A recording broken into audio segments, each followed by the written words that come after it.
watching ghost towns round another bend. Trains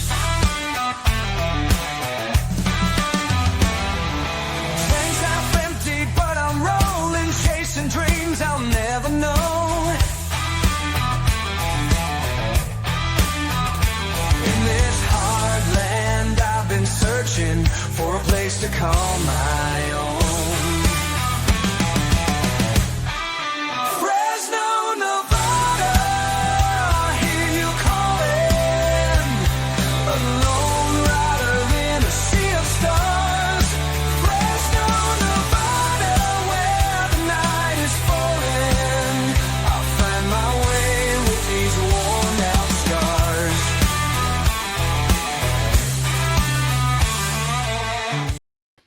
Good morning and welcome back to Fresno, Nevada, my friends. Are you getting tired of the song yet? Because I'm not.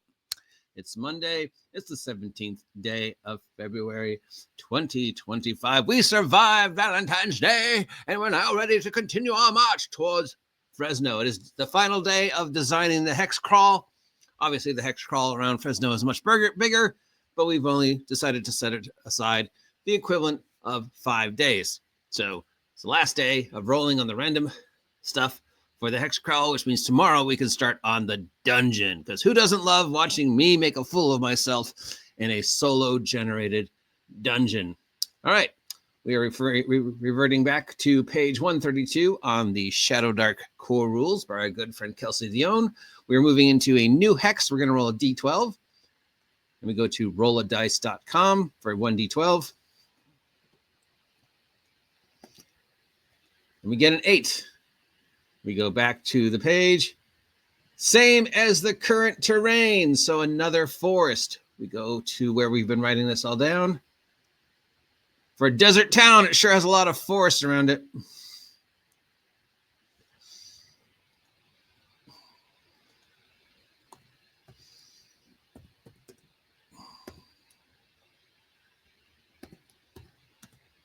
Then we're going to roll to see how safe this is. And we roll a d6.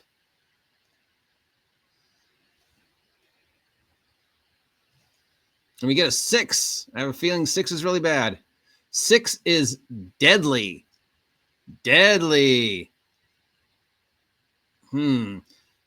So unsafe was 2. Risky was 3. I guess deadly will be 4. 4 random thingies that we're going to roll on the forest table. So we go down to page 154. Kelsey has presented us with these wonderful random tables. We're going to roll percentile 4 times.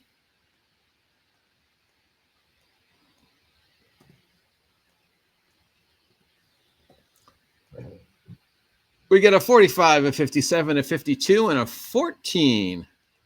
All right. First one is 45.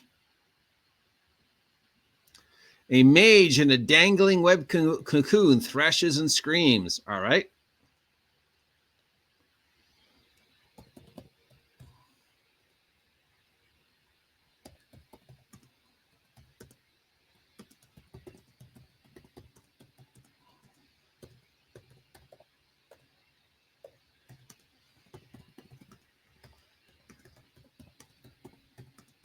But beware of giant spiders.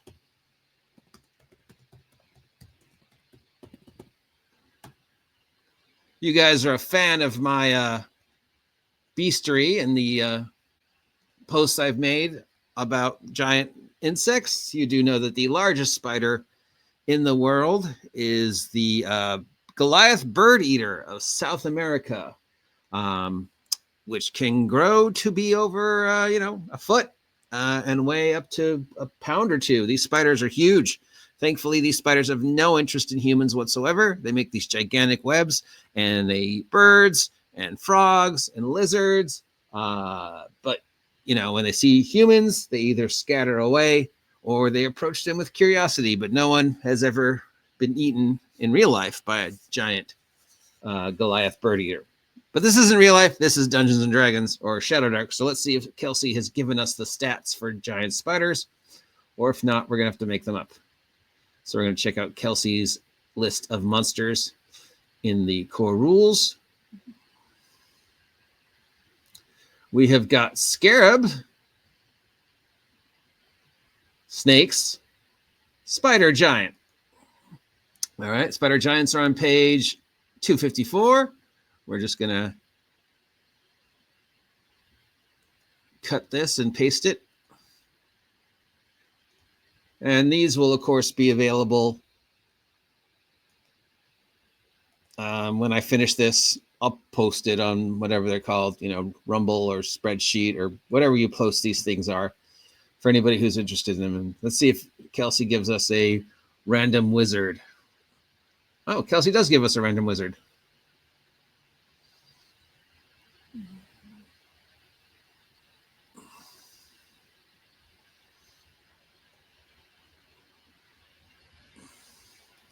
This one seems pretty tough. It's got 27 hit points, but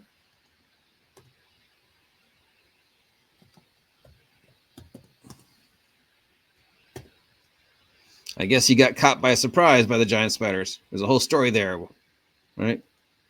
How did this wizard get caught by spiders? You'll find out if you survive the encounter with the spiders, right?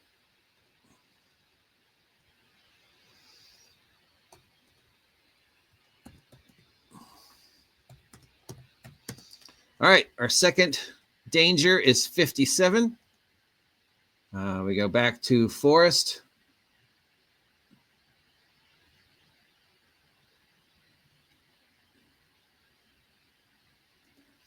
You scroll down to 57. 2 brown bears charge you from opposite sides. Eek.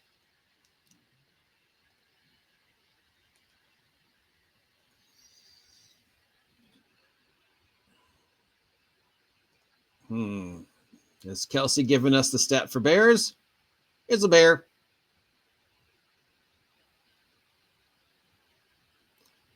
Yeah, she has.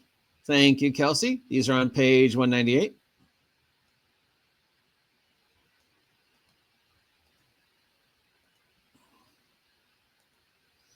Why are the brown bears trying to kill the PCs? I don't know. I guess you look like fish or whatever it is that brown bears eat in real life.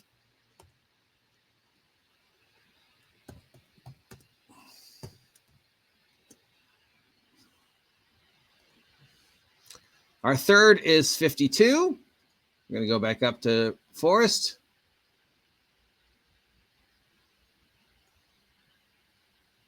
Scroll down to 52.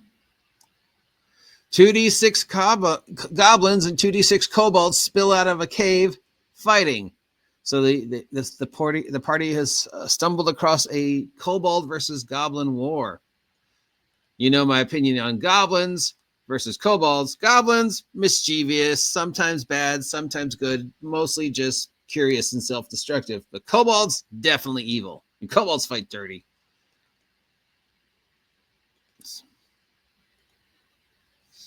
We already have the stats for goblins because we've rolled them up a few times.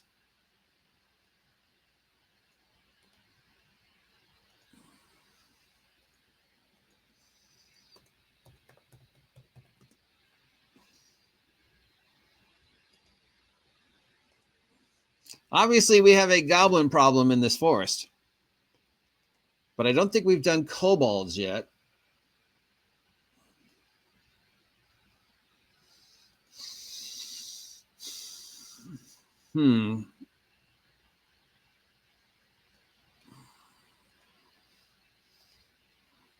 Kelsey's kobolds are pretty tough. She's given them like 15 armor class.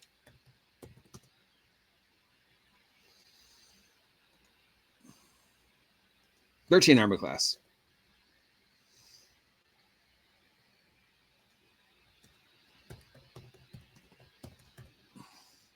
What are the kobolds and goblins fighting over in that cave?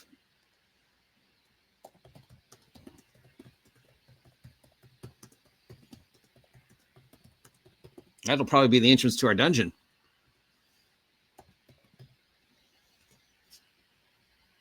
And our fourth and final risk to make this forest extremely deadly, other than this goblin infestation.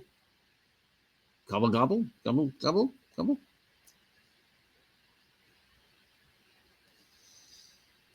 Is 14.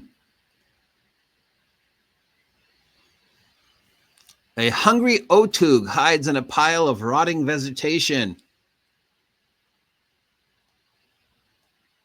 How do you describe an otug to somebody who's never seen one?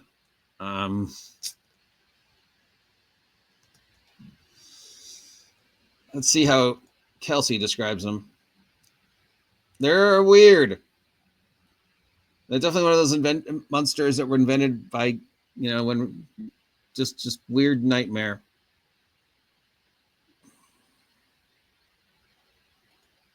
So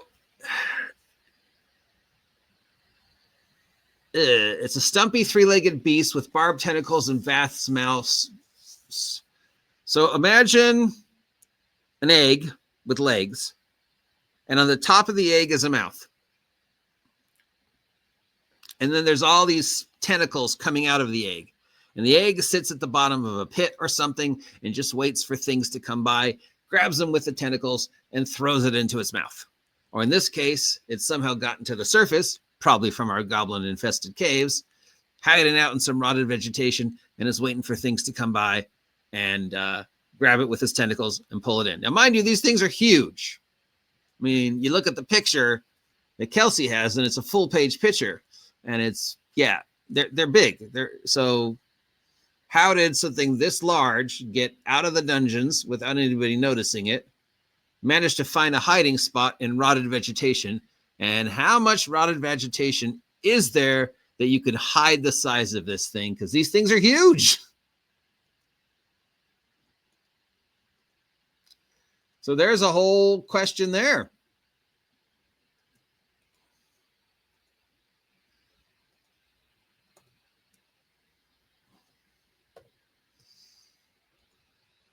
I guess it's a very big pile of rotting vegetation. So there we go. We have completed the hex crawl. Well, 5 hexes of the hex crawl. I have some additional information that was sent to us by our good friend Crapphone on the actual city of Fresno that I'm going to cut and paste and put here. So when this is finished, I will add that to it. Tomorrow, we'll be starting our dungeon crawl into the Fresno dungeon, and I guess we'll be using that cave interest as one of the possible things. I even have some big graph paper to draw on so you can see my horrible drawing.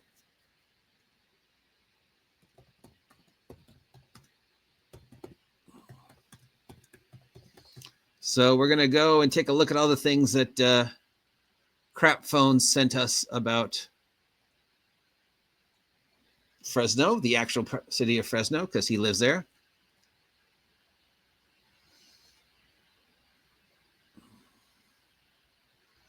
And we're going to copy and paste these.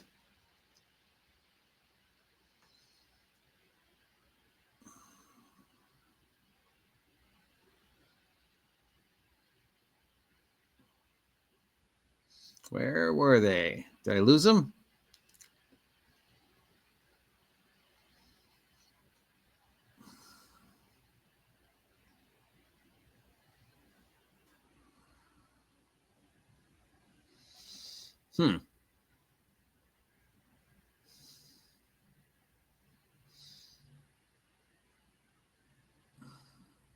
Here's us talking about creeks and crawdads. Oh, well, I'll find it and tape it in here. You don't want to listen to me keep talking about this, do you? That's it for the Fresno, Nevada hex crawl. If you appreciate this, let me know. If you want to never hear me talk about this topic ever again, let me know. Otherwise, here's that song one more time.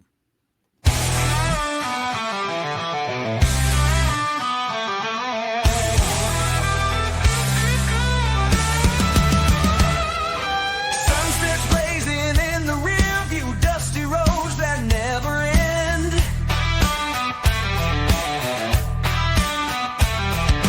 Highways whisper tales of fortune, ghost towns round another bend.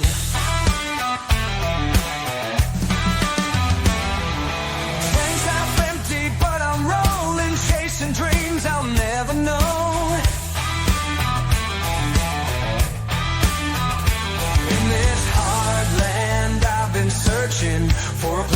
call my